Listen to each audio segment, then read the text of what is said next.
Seminole Sidelines. Hope you all had a great weekend. I'm Osteal editor Bob Ferranti, joined full house here. We got football and recruiting analyst Patrick Burnham, senior writer Kurt Weiler. Of course, we're going to start with football. Big weekend of visits. Two guys, but two big visitors, let's be honest. UAB safety transfer Jaylen Key, Michigan State wide receiver transfer Keon Coleman. And Pat, let's start with Jaylen Key. You got a chance to talk to him and get some kind of insight with his recruitment, where he is after his Florida State visit. Your thoughts on Jaylen Key? Well, listen, he obviously had a good time. He mentioned coming out of the visit that the visit to Florida State had slimmed down the potential landing spots for him, which he actually told us that this visit probably knocked Oregon out of the picture. He is in Tuscaloosa on an official visit to Alabama today. He'll be there tomorrow. And then he intimated that he may be going to Ohio State on Wednesday and Thursday, but that he hoped by this time next week to have made his decision. Obviously, he's from Tallahassee, got to be. Played for Corey Fuller, who's on staff at Florida State as director of player development. I think at the end of the day, my read the tea leaves is this is down between Alabama and Florida State. A lot of people are making a big deal out of him going to Alabama a second time. As you and I were talking off the record or off this show earlier today when we were having another meeting, I think people are reading way too much into that. It's not like Jaylen Key drove twice from Tallahassee to Tuscaloosa, okay? Jaylen Key drove from Birmingham, Alabama to Tuscaloosa. When I was playing college football at Sanford, we used to make the same trip to go visit Sorority Row. And so it's a very short trip. So I don't read that much into that. I think that you got to be worried about Alabama because they are Alabama and have been so good for so long. But listen, Jaylen is certainly, I think, if you look at the safety group versus a wide receiver group, I think he might be of a more priority for Florida State if you had to pick one of those two. But listen, his parents live in Gaston County. He does have a relationship with Corey Fuller. As we've talked about, is that a great relationship? Because not everybody graduates from high school feeling great about their high school coach. I just throw it out there because that does happen. But listen, I think they're in it with Jaylen. I think that he does. Listen, this was a kid that was under-recruited coming out of high school. I think he's probably, to some extent, enjoying the being recruited by these bigger schools. Let him go. Listen, you want him to make the best decision. He is a hired gun no matter where he goes. He's here for 6 months. This is not a long-term future for him or the school. He's a 6-year senior that's going to come in and play 1 year of football at a major college level. This is probably about the future for him. And we're talking about NFL future. Does he have the ability to go in and start at one of these colleges? But listen, he does fill a position of need for Florida State. But my read on it is that they are right in there with Alabama on this kid. I think he's thinking about canceling Ohio State visit. I think that'll be predicated on how the next 2 days go in Tuscaloosa.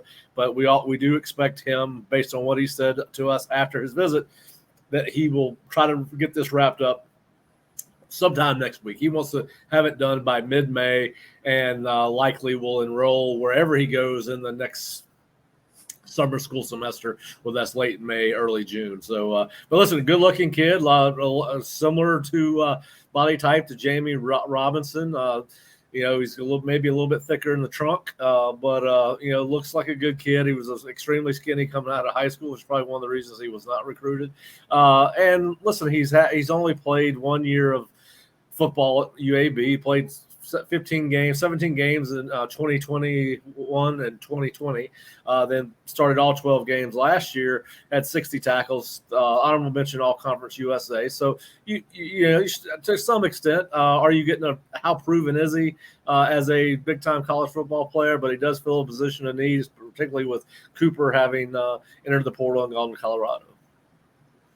Yeah, I think we're seeing with both these guys, Jaylen and Keon, that Florida State was the first of what will be a handful of visits. So they're early in their process. You might have hoped as a Florida State fan that they would leave Tallahassee committed, ready to move on in. And that's not the case just yet. But I don't think that's a reason to lose any hope whatsoever. Keon leaving Tallahassee this morning. He's got some visits set up, so we'll kind of see where he goes next in his process. I think another guy, Pat, we want to maybe talk a little bit about is a JUCO defensive back, Ashwin Barker, a guy from relatively nearby, Columbus, Georgia, about a 3-hour drive. So that would be a good opportunity for him to get close to home. Played some JUCO ball up in Iowa.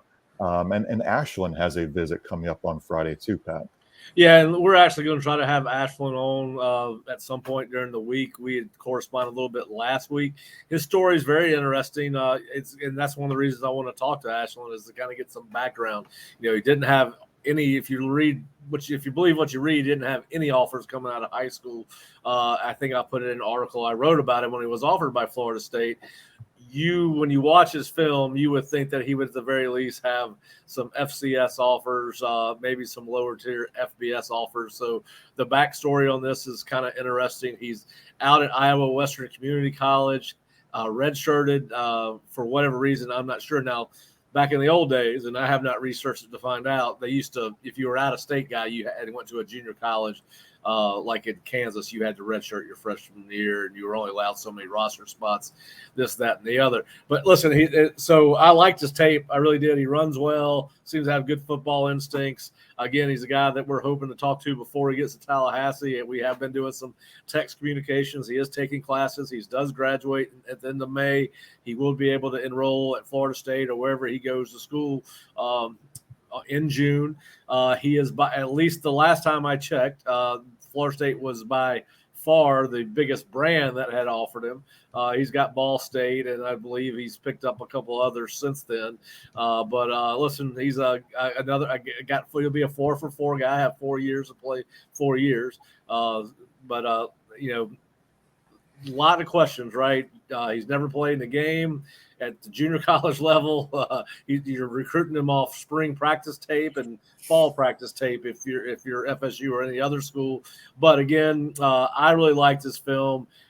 Florida State's coaches are going to have access to game film and real practice film. We get the huddle highlights and huddle cut-ups. But another kid that obviously fills a need there because he'd be a defensive back. I believe he's straight safety. I don't think there's any chance he's going to play corner. But listen, I think that I think it's going to be fascinating. Does Florida State take both safeties if they can get them?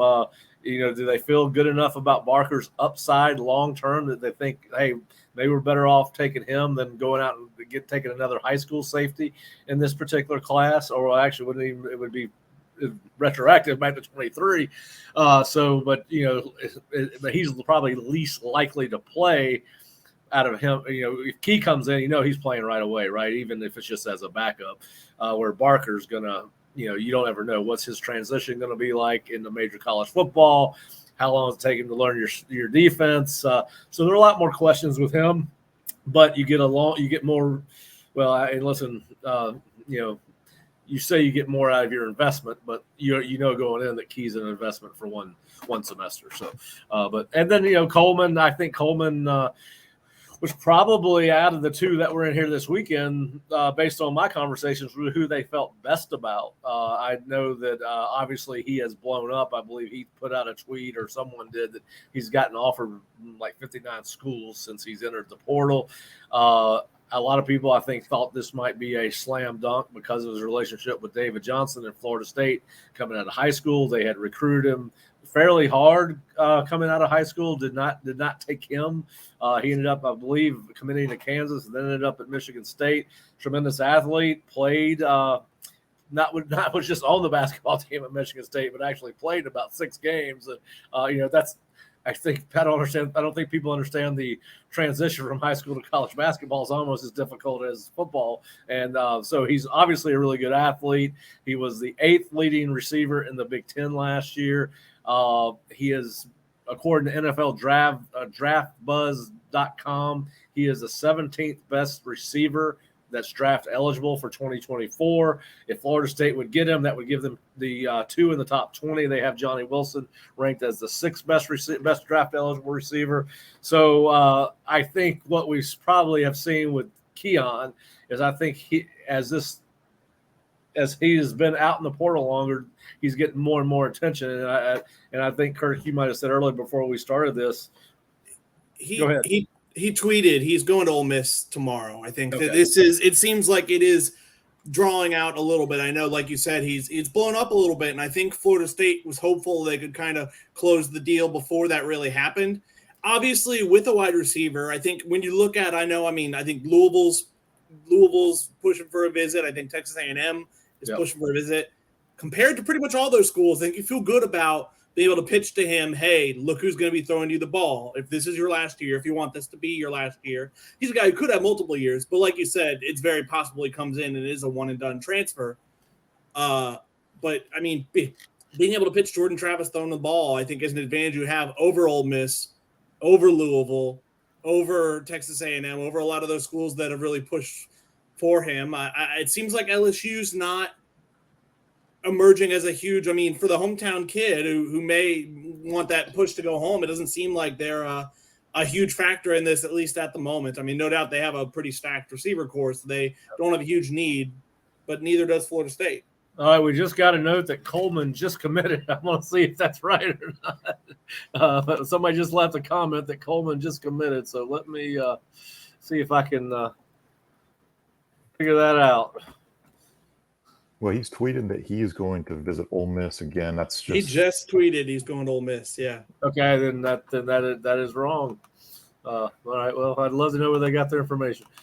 I think this guy's just being. All right, Louis. Appreciate the disinformation, buddy. Well, just so you all know, at 12:34, just a couple of minutes after we went on the air, just to start, 12:34, Keon Coleman tweets Oxford tomorrow with a couple of photos of him going to Ole Miss for that visit. Go ahead, Kurt. Ideally, the FSU fans, I'm sure, would love to wrap these up quickly. Doesn't seem like that's going to happen, but I mean, we talk about time and time again, and it's no guarantee. Kind of past success is no indicator of future success, but they've done a pretty good job of getting what they want out of the portal, and I think they've identified well. And like you said, they got the early visits, which normally, it makes noise. Now they're gonna have to wait it out and they're gonna have to beat some big boys for these two. And no doubt, I wonder if Barker. Truthfully, you talked about Barker. I wonder if that's at least somewhat a move, because the safety in the portal in general, really. It's probably good for Florida State. They did so much in the January window because it's not that deep. I don't think it's as deep as a lot of people thought it would be in terms of talent going in after spring. Well, listen, going back to Keon, I think, and I'm sure Florida State hit on this with him in his visit.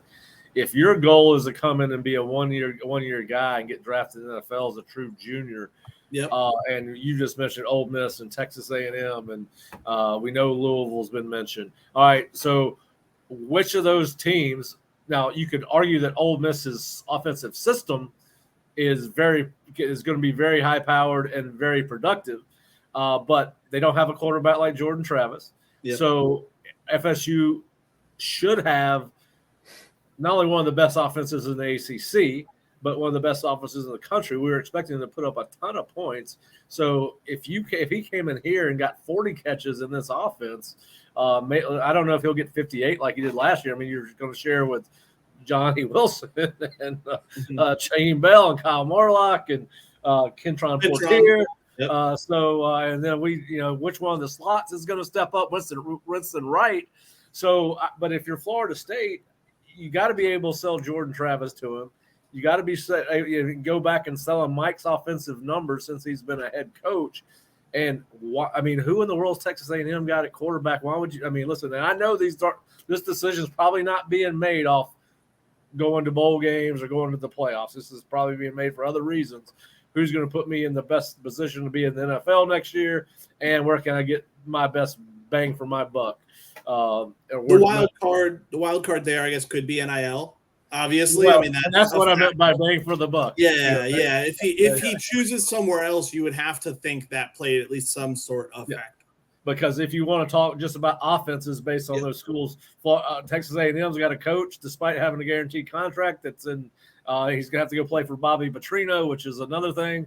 I'd much rather play for Mike and Alex Atkins than I would for Jimbo and Bobby Petrino. And getting cursed out all the time. I mean, but listen. I think that you almost wish that, particularly with Keon, that they had gotten him later in his official visit process, because he seems like he's going to be maybe drawing us out longer than Key, where Key's only going to be 7 days removed if he sticks to his timeline of May 15th, and particularly if he doesn't go to Ohio State.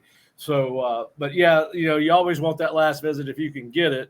Listen, Lane's going to break out at the swag and come to the SIP and have some old Mississippi money in a bag for him. Florida State, though, I mean, it bears mentioning. Jared Verse, Florida State was the first visit, and he took a number of other visits elsewhere. He went to Tennessee. He was talking to quite a few places and ended up at Florida State. It is by no means a situation where the last visit's the one that's going to get it. Yeah, and listen, I would love, I think we've all talked to recruits at some point over the course of the last 5 months, 6 months, even going back to January and December visits. The one thing that we noticed from both the kids and the parents alike is they all enjoy whatever this coaching staff is doing. I wish I had a kid that I could take through one of the recruiting weekends just to find out what they're doing, because they all, and like you said, Kurt, they brought in Verse first time, but he went to some other places and still remembered his visit. And listen, I think Florida State with that 10-win season, and also, we talked several years ago about, that helmet used to command a lot of respect, and that arrow did not mean as much in 2018 and 2019 as it had in past years. And I think there's a little cachet that's coming back with that helmet and that logo, and that 10-win season kind of keeps. And listen, they got a chance to have a tremendous year, and I am sure they are selling that part of it to kids as well. Come in here and not only help us win the ACC and maybe compete for a spot in the college football playoff, but for those two kids in particular, Keon and Key, come in here and enhance your ability to get drafted in the NFL. Their goals may not be a national title. They might not be picking somewhere to try and win a national title, but you can sell them on, we're a team who's going to be playing those primetime games, who's going to be on that stage, who might be a playoff team. And don't you want the chance to kind of show out on that stage? Look at, a number of guys I feel like boosted their draft stock on that stage in the playoff this year. Yeah. And how many scouts will be at Doak to watch Jared Verse, to watch Johnny Wilson, Trey Benson, Jordan Travis? They can watch you too. I think the pitch is out there for a guy like a Keon Coleman. Yeah. Kurt wrote an article. There's 6 guys in PFF's top 100 draft board from Florida State, and if you get Keon, that would probably give you a 7th, because he's ranked the 17th best receiver by NFLDraftBuzz.com, and that puts him right about the 3rd or 4th round, somewhere in between about 3.5, and because usually you get about 20 receivers gone between the by the end of the 4th round. You usually have about 20 receivers taken. So, listen, you don't ever know what floats the boat for any one particular prospect, but certainly I think that for Keon, being able to play in that offense versus a Louisville who just lost their quarterback, a Texas A&M who really his offense, it was all A-chain or nothing last year, it seemed like, which is a run. They were run intensive, and do you sell Jimbo's got the slowest offense, and one of the slowest offenses in major college football, plays per time of possession. So do you sell that? I think they probably did. But listen, I know people are disappointed because they didn't get a commitment coming out of the weekend. But these things have a life of their own, and I think it's going to be fascinating to watch how it plays out. And we have reached, we were talking about this the other day. This is free agency at its finest. This is what happens in the NFL. These players start taking these visits in the offseason, and they ultimately end up on where they're getting the best deal. Both of these kids were under-recruited out of high school, so I think they're definitely enjoying, having the big boys or a lot of major programs kind of vying for them this time around, and they might enjoy that process a little bit. Well, listen, that's another thing, Kurt, as it affects both of them, really. I think Key was passed over by so many schools that he would not have any ill will towards Florida State. But does the guy like Keon, who was recruited by Florida State and ended up ultimately committing to Kansas, now there was a Les Miles connection there at the time, I believe. So maybe he actually chose Kansas over Florida State and Michigan State. I don't think that's probably the case, but and I don't know how that exactly played out with Florida State, but is there anything there where they have to kind of bridge some hurt feelings because he didn't get offered the first time? I don't, and he may have chosen Kansas over Florida State and Michigan State. He ultimately ended up at Michigan State. But anyway, I think that those are some of the nuanced things I don't think we talk about when it comes to recruiting. Yeah, certainly. Listen, I think we're going to start seeing these guys, when there was no NIL and just the portal, these things seem to take care of themselves a little bit quicker. At least that's how I like to think about it. I don't know if that's true or not, but certainly seems that's been the case. But listen, if you get Keon, you're going to get a guy that's going to come in and most likely be a starter for you. If not, he's certainly going to be a starter when you go to 4 receiver sets. The height advantage that he would bring when you got Johnny Wilson and Kentron Portier, and then if you had Keon in the game, I mean, it's a matchup nightmare based not only on production but also size and speed. And then it makes other guys in that offense more dangerous. Like Kyle Morlock and Shaheem Bell, just the embarrassment of riches that Florida State would have at the skill positions would just be phenomenal. So anyway, I think it's going to be fascinating to watch.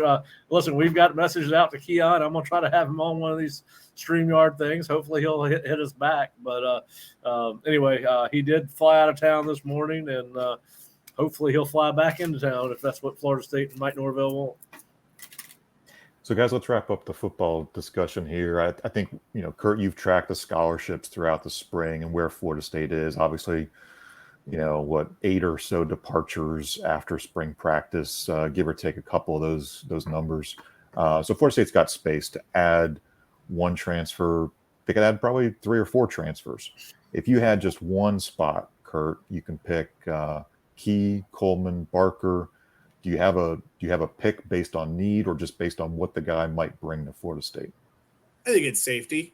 You only had 3 guys still on the roster who are kind of primarily working there in the spring. I know the freshmen they're bringing in over the summer, Hussey and Edwin Joseph, are both expected to start there, but you're probably not expecting them to have pretty big roles as summer enrollees going into their true freshman season. So, yeah, no, I think it's safety. I mean, linebacker – there's a need there, but I don't think it's as pressing because I think you do have 3 guys who you like there and a 4th in Omar Graham, who I think looks ready for at least some kind of a role. So, yeah, I think it's safety. And so I guess therefore I'd say it's Jaylen Key. All right, Pat, what do you think? I agree with Kurt on that. It's Key as far as out of those 3 guys. I disagree with him on the linebacker situation. If there was a linebacker that could chew gum and walk at the same time in the portal, take him. You've got a deficiency at linebacker. You got 3 guys that have played. Outside of that, you've got a redshirt freshman and 3 true freshmen. You could find yourself in the weeds pretty quickly if you get one of those guys hurt. It also limits Florida State's ability to play a 4-3 defense effectively because, listen, it's hard. There aren't the last – I mean, you guys tell me how many true freshmen have played at linebacker at Florida State over the last 25 years, 30 years. Be a true freshman. Marvin Jones was one. That's the only one I can think of. Listen, if they stay healthy and run basically a 4-2-5 defense, sure, they're fine at linebacker. You get a lot of people think Omar Graham's going to be a dependable backup next year. They certainly need him to be. But out of those 3 guys, you would think that safety is your weakest position. If you're wanting to fill an immediate need, Key's got a proven season under his belt where you don't have anything tangible to say, hey, Ashlyn Barker can play this season as a essentially a redshirt freshman.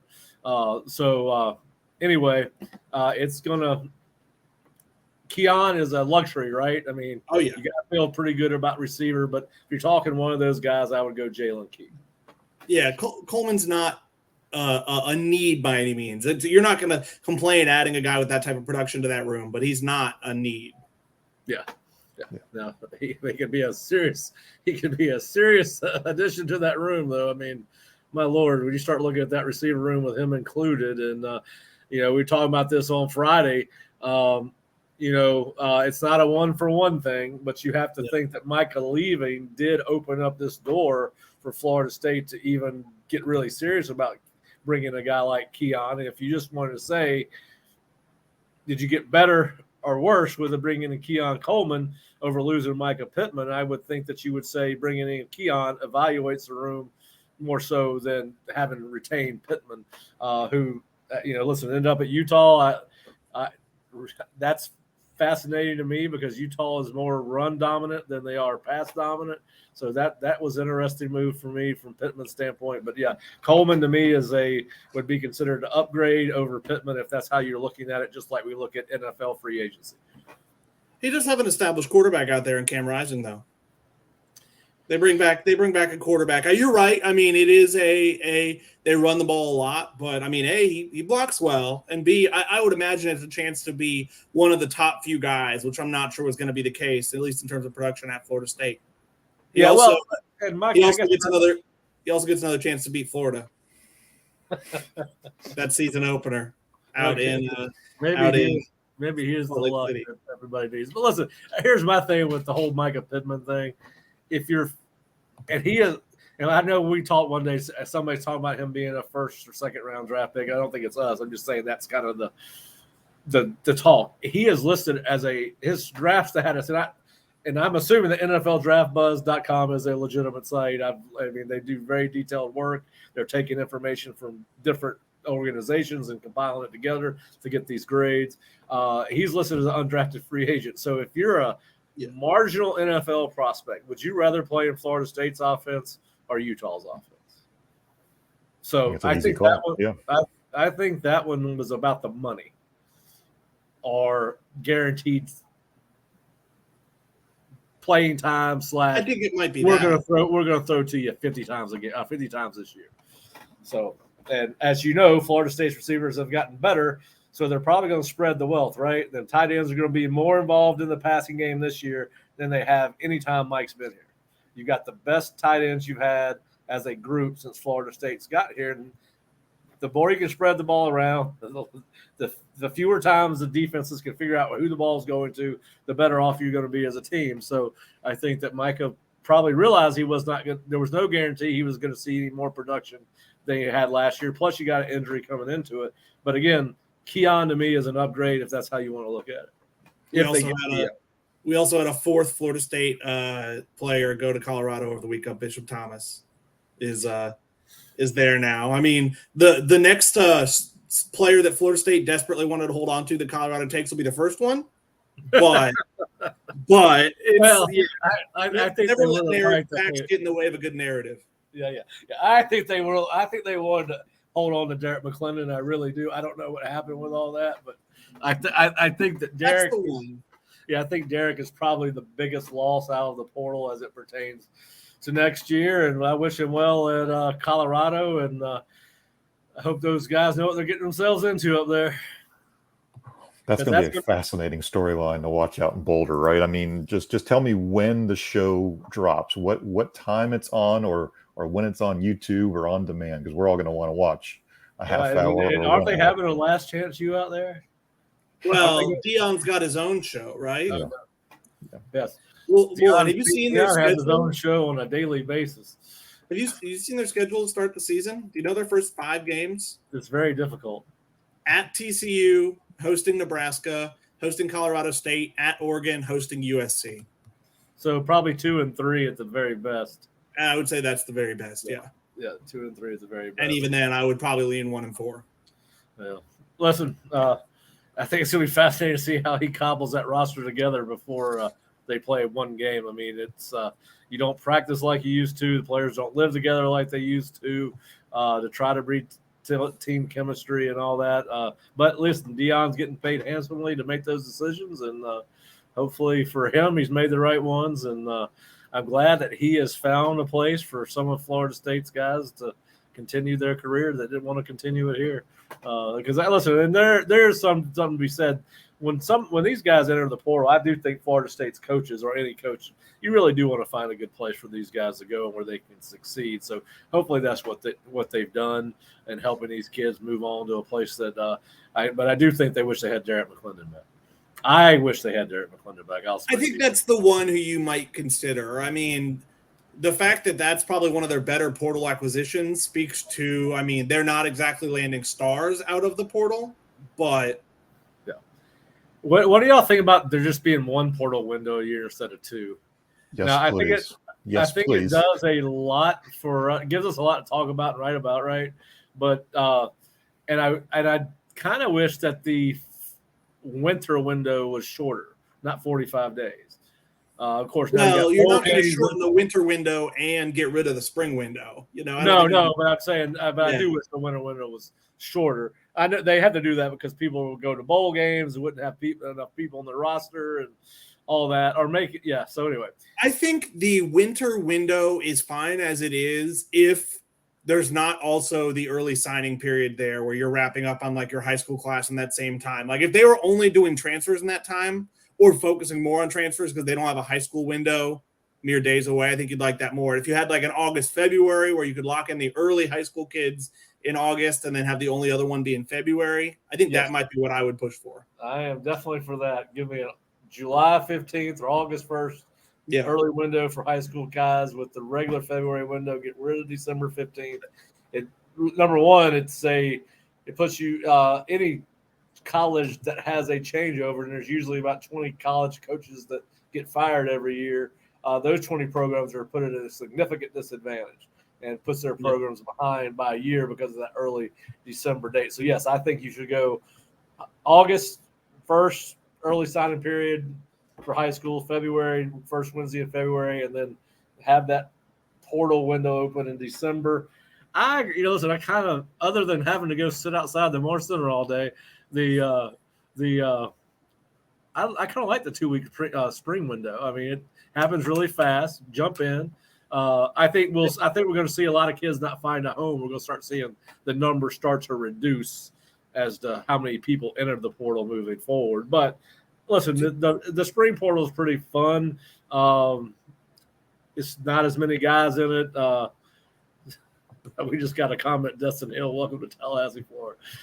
Well, I'll believe that one when I see it. He better be one hell of a football player when he gets here. And his nickname ought to be Ghost.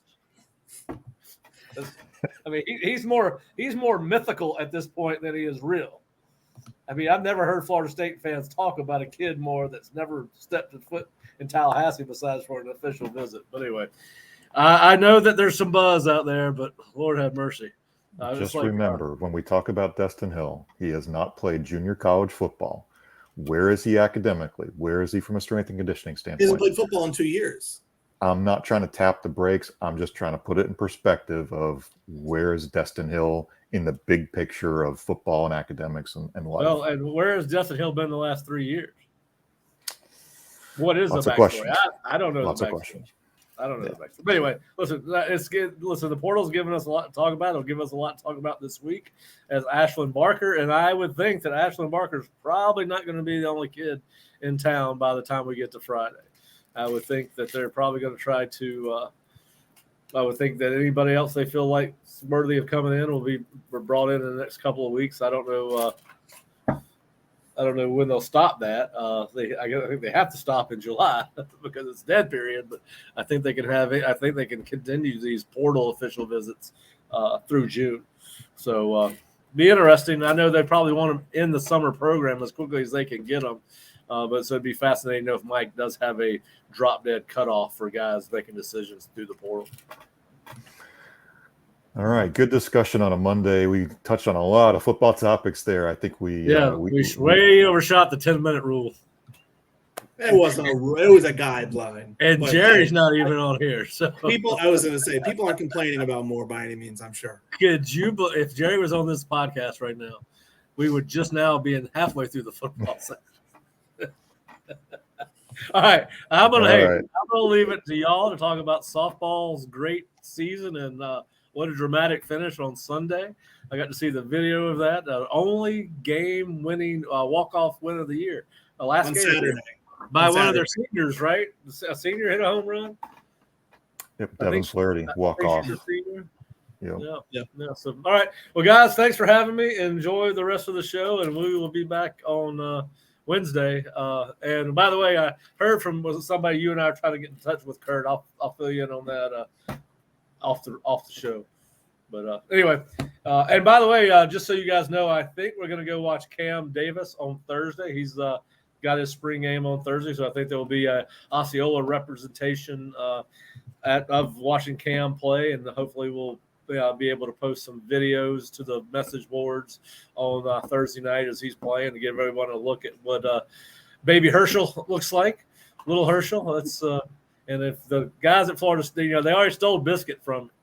I didn't get credit for Biscuit. Florida State's coaches take credit for Biscuit and Marcus and Douglas. We all know who gave Douglas that nickname. If they start calling this kid Little Herschel or Baby Herschel, they stole another one from me. I have to start trademarking these things. Pat's got the T-shirt deal. The NIL deal is wrapped up with Baby Herschel. That's right. That's right. You know what? That's a good idea. I need to do that right now. Yeah. Little Osceola logo, Get Baby him to go Herschel. into business with me on it. There you go. Hey, if you heard that out there and you're an entrepreneur, forget what I said. All right, guys. I'll have fun. All right. Yeah, Pat. Take care, Pat. All right. Well, I'm not sure we can make the rest of the show as entertaining, Kurt, but we have to hit on softball because it was a pretty cool weekend for the Florida State softball team. The regular season title wrapped up Friday night with still 2 games to go. An impressive regular season. I believe they were 22-2 in the conference. Yep. That's winning every series, folks, and that's really some dominating college softball by Florida State. Kurt, you were there Friday night. I know it was a fun game, maybe a little bit closer than a lot of the fans wanted, but your thoughts Friday watching the Seminoles take home the regular season title. Yeah, I mean, it was. I think it was nice for them to not have that go on into the weekend, kind of take care of business in game one. And there's something fitting about Kat Sandercock starting the game and finishing the game, coming out of the bullpen to get that last out. I mean, that's something softball could do that's not in baseball, where you can kind of re-enter players, you can sub them and then sub them back in. Something fitting. I mean, she is the only player on this roster. I believe that's true, who was on that 2019 team, the last team to win an ACC regular season championship. So, I mean, she's come a long way since then. Obviously, we can get into, her accomplishments. She joined some pretty rare club there on Sunday. She joined a pretty rare club. But, yeah, no, I mean, it's it was the whole weekend really was just what this program is about. I mean, it's there. I haven't looked it up. I'll probably have to do it for a story in the next few weeks. I mean, their record in 1-run and 2-run type games has to be remarkable, where, I mean, they play a lot of them. And I am sometimes, I'll often say I'm a believer in, luck playing somewhat of a factor in 1 or 2-run games. They kind of test that, where I'm like, is there something inherent in their culture where they're just so good in those moments where it maybe extends beyond pure luck of why they win so many close games? It's pretty incredible. Also incredible is just the string of pitchers that Lonnie Alameda has recruited and developed. Megan King was pretty darn impressive. Kat Sandercock, very impressive. Before those two, I know our friend Kaylin Arnold in Tallahassee for a couple of years.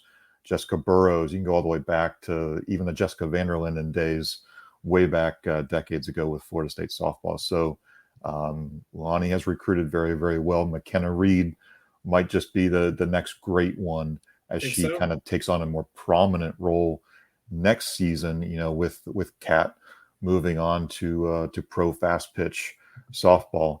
I think Florida State softball Twitter has had a lot of fun putting out some great numbers for Kat too. Lowest ERA among the ACC pitchers with more than 100 innings, 6 wins against top 25 teams, 14-0 in ACC play. And like you said, Kurt, the ACC leader in saves. I don't know what else to say about Kat other than maybe selfless and versatile. She's willing to take on different roles, willing to be a leader. Kat has just done, I think, just about everything that this coaching staff and what her teammates have asked for her. I don't know what's next. I'm just going to tune in and watch. It's been really, really fun to watch Kat's development through these last couple of years. Your thoughts on Kat, that kind of selflessness, leadership, versatility, just what she's meant to this program.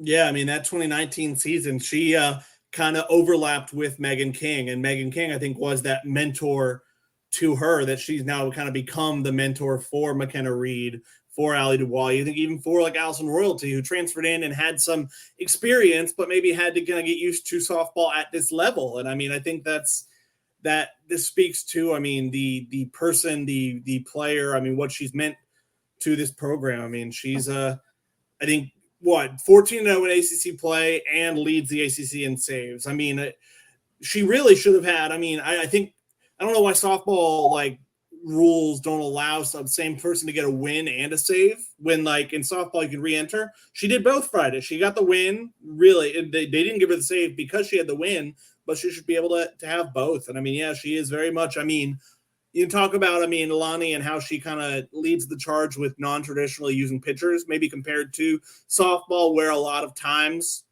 it's, I mean, historically it's been one pitcher for 7 innings, no matter how things go. That's not how Lonnie does. And I mean, Kat buying into that is a big part of Florida State's success, and not kind of, I mean, feeling the need to start 2 games every weekend or to throw a certain amount of innings, make a certain amount of appearances. She just, I mean, buys in fully to the Florida State way. So Florida State in the ACC tournament, obviously they get the bye. They will play Thursday after a couple of those first round games on Wednesday. All the games up in South Bend, Indiana, all the games on the ACC network leading up to Saturday's championship game. I think that Saturday title game's on ESPN2. So check all those out. Good weekend, good long week of softball if you enjoy watching those from the house. All right, so Florida State baseball. We have good Florida State baseball news after months of kind of having to fight through the discussion about, well, what's next? And are we watching player development through losses? We can now discuss a sweep, the first sweep for the Florida State baseball team since February, since the first series of the year. I was there Friday. Jackson Bowmeister pitched great, fun to watch. You got to see Connor Whitaker pitched great, fun to watch. Sunday, not the best of starts by Carson Montgomery, but still you get an Andrew Armstrong, 5 innings of shutout long relief. And a run rule. And a run rule. Yes, the run rule was in effect all weekend, and it really didn't get to come into play until maybe late on Saturday if they had pushed another run across or not. But I think we can maybe just say it once. It was just Mercer. So let's get that out of the way. It was just Mercer. But Kurt, your thoughts on the weekend in total? It was just Mercer, but that's not a bad Mercer team, number one. Number two, I mean, you were facing their best pitchers they have because it was their weekend rotation. It wasn't a midweek game where sometimes you could see other teams maybe try and just hobble a staff together to cover a midweek team. And I mean, you can't take anybody for granted right now if you're Florida State. I mean, Florida State's played quite a few close games in the midweek against Mercer type teams, maybe even teams that aren't as good as Mercer.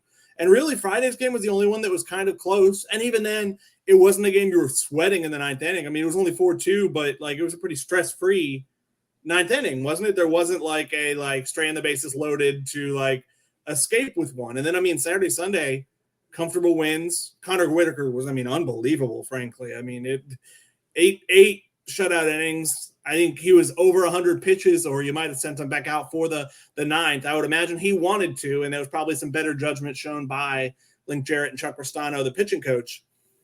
But, yeah, then Sunday, I mean, the offensive explosion. I mean, you can't take anybody for granted right now because we haven't seen this offense look like this, especially over a number of games in a row, really since TCU, since early in the year. I mean, it's been a few months. So, yeah, I mean, a nice weekend for them, as, I mean, they're not technically eliminated from the ACC tournament contention.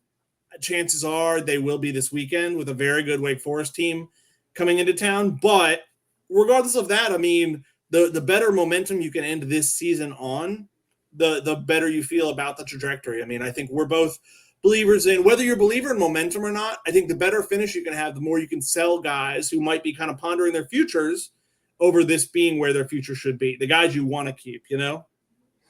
And we're seeing there's a lot of young guys all over the diamond, you know, freshman at third, freshman Titan Kamaka in at second, you know, in part because Jordan Carrion was sick, but, you know, Titan gets some at-bats. Titan had a great weekend. Yeah. Diamez Ross in center, making the most. He's starting to finally look like himself again. He was playing through. I mean, he came back after that hand injury, and I think was able to play, but wasn't able to kind of be himself. And he looks like he's back at kind of full power again now. So almost everybody out there in the field, when you look at them, are freshmen and sophomores.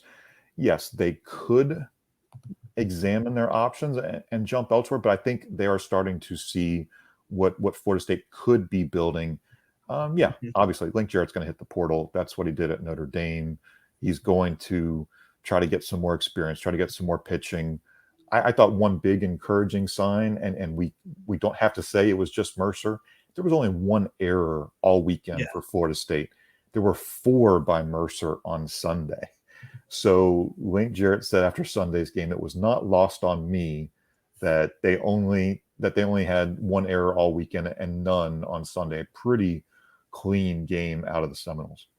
James Tibbs has become quite a first baseman. He had a few really nice plays on Saturday. I mean, for a guy who was definitely not a natural, I think at the best of his powers in the outfield, kind of had to learn by being out there at first base after he really was limited this preseason. And you're starting to see him make more and more plays there. I mean, I think the bonus of, and we've talked about how positionless the roster has been at times. The bonus is, I mean, guys plays that play there, even if there are some growing pains, they're going to get more comfortable there. And I think you're seeing that with a few guys. You're seeing that with Cam and some at third. I think you're seeing that with James. I think you're seeing that some in the outfield. I think it's starting to happen. Yeah, so next game, Tuesday night, Florida State hosts Jacksonville University, 6 p.m. And then obviously the polls came out on Monday, and Wake Forest, for the first time in their program's history, is the number 1 team. Pretty impressive pitching staff and group of hitters that Wake Forest has. So that will be a very entertaining 3-game series beginning Friday. Yeah, Florida State has backs against the wall and needs to pick up some wins. That may not happen this weekend, but it will be interesting to see the fight, the competitiveness, and as you said, Kurt, the confidence that this team can maybe now have, that they have a good weekend of baseball going through into the stretch of the final few. What are we now? 8 games left in the regular season. We've got 2 weekends, 2 midweeks, so some good chances for Florida State to finish on a positive note. Well, again, thanks for joining us on Seminole Sidelines. Again, every Monday, Wednesday, and Friday here on the Osceola's YouTube, Facebook, or Twitter. Please subscribe if you can. We've got some good guests lined up for the coming days. We'll kind of sneak out those mentions on the Osceola.com or on the message boards as we get those guests locked in. Pat's working on some recruiting transfer portal type guests. I know Kurt's been talking with one former Knoll. We'll hope to announce that in the coming days when we get. We're going to have him on this week. Yeah. Yes, hoping to have him locked in. So we'll give you some notice when those interviews are coming. And of course, if you miss us, you can always watch on demand on YouTube. You can always check us out, Apple Podcasts, Spotify, your favorite streaming platform. We hope to see you again Wednesday. Hope to see you again Friday. Hope you guys have a great week. Take care, and thanks for watching.